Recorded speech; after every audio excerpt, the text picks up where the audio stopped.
sommes bien évidemment au dernier tableau de cet après-midi, chers auditeurs. Merci de nous rejoindre. Vous êtes toujours sur le 237 ici au Cameroun. Et comme on vous l'a annoncé, nous sommes au 1er juin. Nous sommes le 1er juin des écritures théâtrales jeunesse. On célèbre les écritures, ces textes à la radio cet après-midi avec la compagnie Racine qui est là. Est-ce qu'on peut applaudir?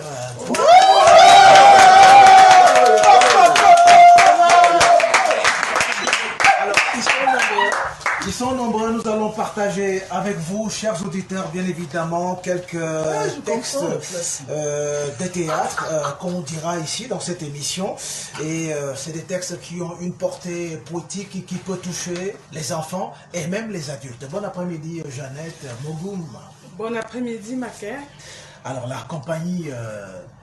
Racine, c'est ça? C'est Racine. C'est ça, Les compagnies Les Racines est là cet après-midi pour nous permettre de célébrer les écritures jeunesse. Est-ce qu'on peut présenter à nos auditeurs déjà qui ne savent pas de quoi il est question, ce que c'est que le 1er juin des écritures théâtrales jeunesse? Oui, 1er juin des écritures théâtrales jeunesse, c'est une journée dédiée aux écritures jeunesse, des textes contemporains, jeune public surtout. Tout à fait. Ouais. Et nous sommes déjà à sa 3e édition, il faut dire.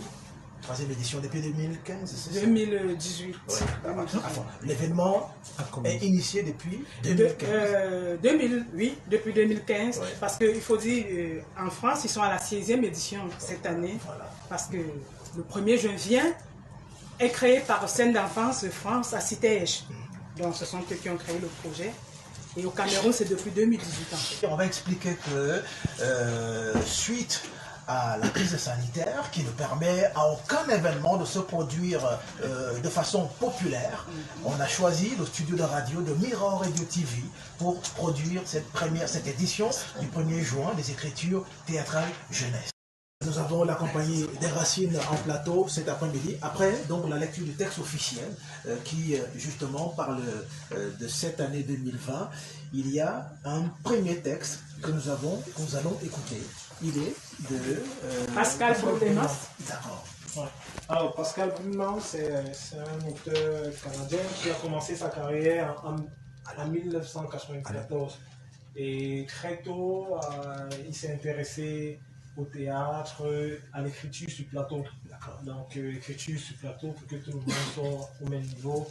C'est des pièces de théâtre qu'on écrit en jouant. Donc, et le metteur en scène maintenant, il écrit la pièce. Et en 2001, il s'est intéressé au spectacle, au théâtre pour enfants. Il a écrit la pièce qu'on a dit tout à l'heure, Zipering. Et un deuxième texte, c'est quoi? Moi et l'autre. Les deux textes ont eu des prix. Et en 2016 aussi, avec la pièce Chaleur et mort, il a reçu le prix 4 premiers pour ce texte. Donc c'est un auteur qui aime explorer le genre, le style. Il est ouvert et c'était son beau, piquant mais très intéressant, surtout pour la jeunesse. On peut y aller donc? Ouais. Pascal Brunnemann. Pendant ce temps, le papa courait à travers la ville. Il courait sans savoir où aller.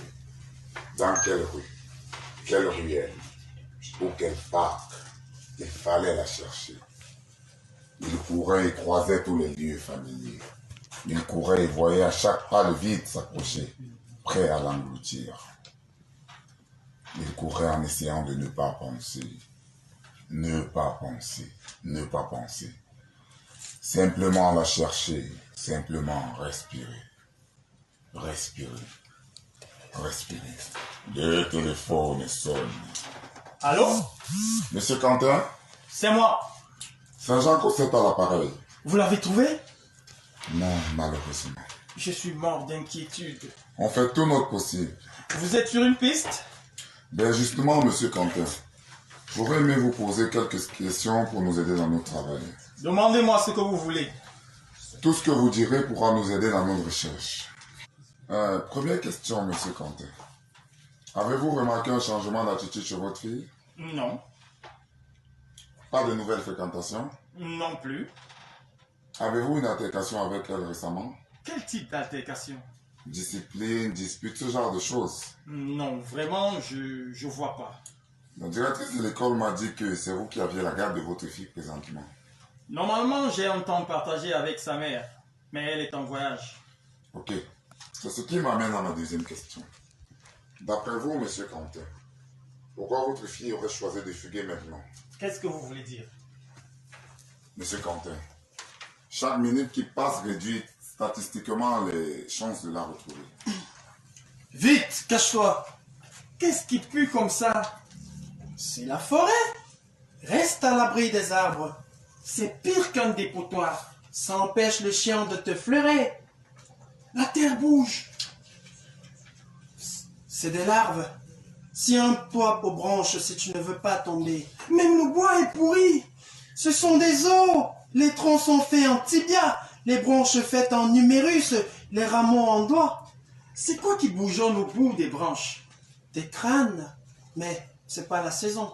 Et quand ils sont mûrs, vous en faites quoi? Des confitures? Quand les crânes sont mûrs, ils s'écrasent et pourrissent. On ne peut rien manger ici. Tout est empoisonné. Rappelle-moi pourquoi je suis là déjà. Ah oui, pour sauver ma famille. C'est vraiment n'importe quoi. Pourquoi tu dis ça?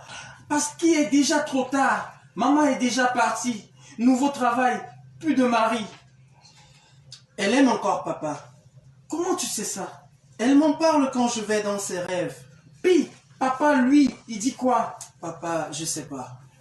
Tu vas pas lui rendre visite? J'y vais souvent, mais il ne me voit pas.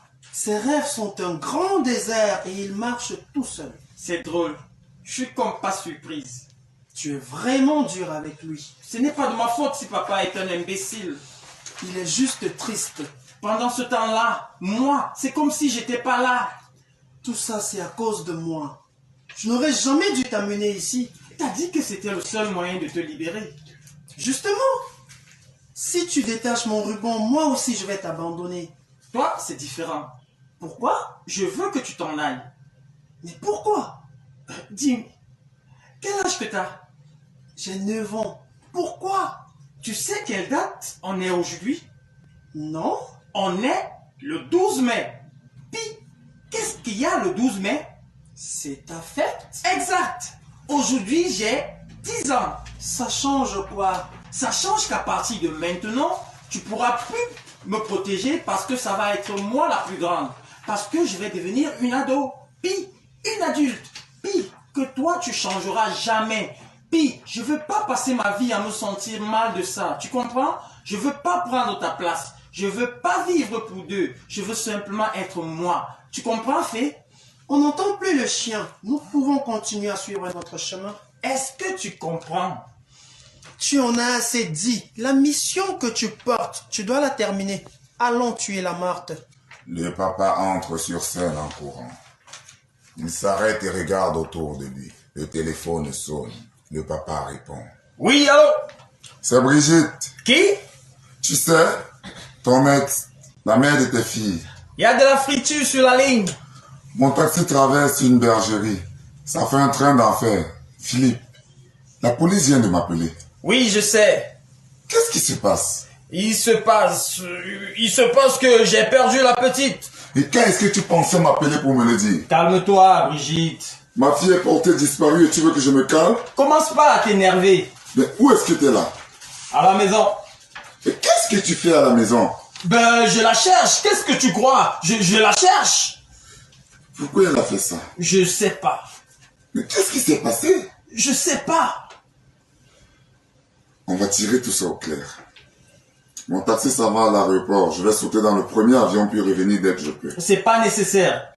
Je vais me fier à mon institution pour savoir ce qui est nécessaire ou pas. Tu veux? Ok, vas-y, dis-le. Dis quoi? Que c'est de ma faute si elle s'est enfuie. J'ai jamais dit ça. Elle a fait comme toi. Je ne suis pas enfui. Bah oui, c'est ça. J'avais juste besoin de me retrouver. C'est juste drôle que tu te retrouves à l'autre bout du monde. Je comprends pas, Brigitte. J'ai fait tout ce qu'il faut. Je travaille comme un malade. Je m'occupe de tout. Veux-tu me dire qu'est-ce que je peux faire de plus? Philippe, c'est plus compliqué que ça. Pourquoi je me retrouve toujours tout seul? Justement, t'es pas tout seul. Je comprends pas ce que tu veux dire. C'est pour ça qu'elle s'est enfuie. Je ferais mieux de continuer à chercher plutôt que de parler au téléphone. Mais c'est ça. Fin de la discussion. Je te préviens dès qu'il y a du nouveau. Le papa ferme le téléphone. Il regarde autour de lui.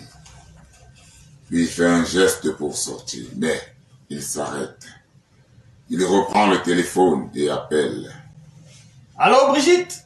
Quoi? C'est Philippe, ton ex, celui qui perd tes filles. As-tu déjà parlé à la petite d'un endroit où t'aurais aimé disperser les cendres? Une fois, on marchait près du port. J'ai dit que j'aurais aimé que l'eau l'emporte pour qu'elle puisse voyager. Ou quelque chose comme ça. Pourquoi tu me demandes ça? Parce que l'une a disparu.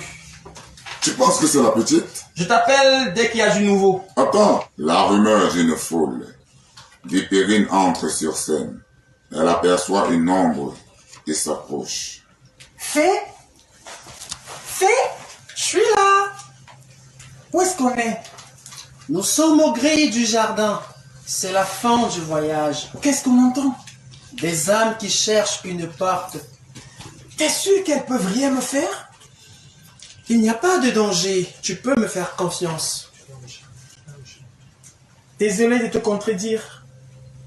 Reste tranquille. C'est dur de pas bouger quand on sait qu'on va se faire dévorer. Chut, tais-toi. Trop tard. C'est trop tard. Je le savais que c'était trop tard. Non, ma sœur. Cours jusqu'aux grilles. Le jardin est derrière. Tu vois l'arbre sous la colline? Cours. File tout droit jusqu'à lui. Qu'est-ce que tu vas faire? Te protéger une dernière fois. T'es sûr que t'es capable? Fais confiance à ta Wonder Sister. Maintenant, cours. Cours. Cours aussi vite que tu peux et ne t'arrête pas. Compris? Au revoir, ma sœur. Vipérine se met à courir. Le chien entre. Fée s'interpose. Calme. Calme. N'aie pas peur. La nuit veille sur moi et la mort suit son cours. Calme. Calme-toi. Il n'y a rien ici pour toi. Vipérine gravit la colline jusqu'au pied de l'arbre blanc et contourna son tronc massif. Parmi les milliers rubans, elle reconnut un fil doré qui tournoyait au vent et sut aussitôt que c'était celui qu'elle cherchait. Qu'est-ce que vous faites là? Je viens t'accueillir dans mon jardin. C'est ici que vous habitez? Oui, c'est même moi qui ai planté cet arbre. Ça veut dire que c'est vous la mort? En quelque sorte, Pourquoi c'est la mort qui raconte l'histoire? la mort. La mort n'est qu'une conclusion. Pour exister, il faut des histoires. C'est logique. Si c'est vous qui le dites. Ainsi, tu es arrivé jusqu'à l'arbre au ruban. C'était trop facile. Tu vas grimper jusque là-haut. Vous pourriez peut-être me faire la courte échelle? Si je te touchais, tu mourrais sur le champ. N'oublie pas qui je suis. Restez où vous êtes. Je vais me débrouiller toute seule. Tu es sûr que c'est le bon ruban? Certaine. Comment tu as fait pour deviner? Intuition féminine. Vraiment? Ma sœur a le même dans les cheveux. Je suis peut-être méchante, mais je suis pas aveugle. Ce n'est pas trop pour toi? Ça va, j'ai l'habitude. Ça ne va pas tout régler, tu sais. Chacun doit faire son deuil. Arrêtez de parler, vous me déconcentrez. Tu es sûr que la branche est assez solide? J'y suis presque. On dirait qu'elle va craquer. Ça y est, je l'ai. Ce qui devait arriver arriva. Ne pouvant plus supporter longtemps le poids d'une vivante, la branche de l'arbre blanc céda, entraînant dans sa chute l'enfant qui disparut dans l'obscurité.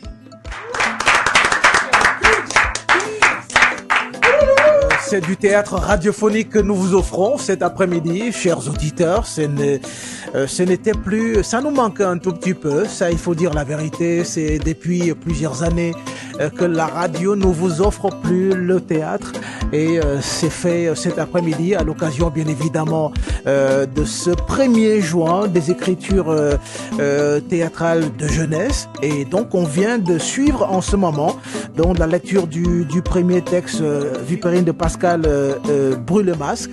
Donc c'est le premier texte qu'on a écouté cet après-midi.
Francophone Polosi, le Cameroun Polosi, le Pokémon Bungango Yotansa.